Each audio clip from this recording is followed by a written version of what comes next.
एक औरत पीर साहब के पास जाती है और कहती है, पीर साहब मुझे कोई ऐसा तावीज़ दे जिससे मेरा शोहर मेरी हर बात मानने लगे। जो भी मैं कहूँ, पीर साहब भी काफ़ी समझदार थे। उन्होंने उस औरत की बात बहुत ही गौर से सुनी और औरत से कहा कि अमल तो मैं तुम्हें बता दूंगा, लेकिन वो आपको शेर की गर्दन के बाल से करना होगा और वो बाल भी आपको शेर की गर्दन से निकाल कर लाना होगा, जब जाकर इस तावीज़ का असर होगा, वरना कोई फ़ायदा नहीं होगा। औरत बहुत परेशान हुई और मायूसी की हालत में अपनी सहेलियों के साथ इस पूरे मसले को गुफ्तगू करने लगी। एक सहेली ने कहा, काम मुश्किल है, नामुमकिन तो नहीं। तुम ऐसा करो, रोजाना 5 किलो गोश्त लेकर जंगल में जाओ, जहाँ शेर आता है वहाँ गोश्त डालकर तुम पेड़ों में छिप जाओ। कुछ दिनों बाद शेर के सामने जाकर डालो। जब वह गोश्त का आदी हो जाए तो उसके पास जाकर गोश्त डालना और उसकी गर्दन पर धीरे धीरे हाथ फेरना, और जब शेर तुमसे आशना हो जाए तो शेर की गर्दन से एक बाल निकाल लेना।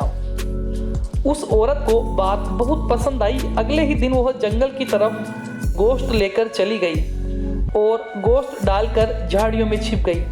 शेर आया, गोश्त खाकर चला गया। औरत कई दिनों तक ऐसा करती रही। कुछ दिनों बाद शेर के सामने जाकर गोश्त डालना शुरू कर दिया, ताकि शेर को पता चले कि उसकी खिदमत कौन कर रहा है। कुछ दिनों बाद शेर भी औरत से राजी हो गया। औरत ने शेर की गर्दन पर धीरे धीरे हाथ फेरना शुरू कर दिया। एक दिन औरत ने मौका देखकर शेर की गर्दन से बाल निकाल लिया और खुशी खुशी जंगल से पीर साहब के पास आ गई और बाल पीर साहब के सामने रखा और कहा, शेर की गर्दन से बाल उखाड़कर मैं खुद लेकर आई हूँ, अब आप अमल शुरू कर दें। पीर साहब ने कहा, तुम ये बाल कैसे लाई हो? तो औरत ने पूरा किस्सा पीर साहब को सुना दिया। पीर साहब ने मुस्कुराते हुए कहा, क्या तुम्हारा शेर उस जंगल में जो था उससे तुम्हारा शौहर काफ़ी ज़्यादा खतरनाक है? नहीं, ऐसा नहीं हो सकता। शेर तो खूंखार जानवर है जिसको तुमने कुछ दिन खिदमत करने के बाद अपने काबू में ले लिया और वो तुमसे इतना राज़ी हो गया कि तुमने उसकी गर्दन से बाल निकाल लिया और उसने तुम्हारा कुछ नहीं बिगाड़ा।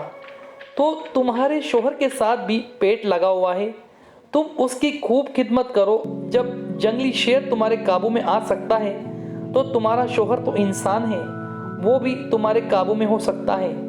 हमारी सब माँ बहनों से और बेटियों से गुजारिश है, अपने शौहर की खिदमत अल्लाह पाक की रज़ा के लिए करें। आप देखेंगे अल्लाह पाक आपके घर को जन्नत बना देगा। उम्मीद करता हूँ ये कहानी आपको पसंद आई होगी। वीडियो को लाइक करके शेयर कर दीजिए।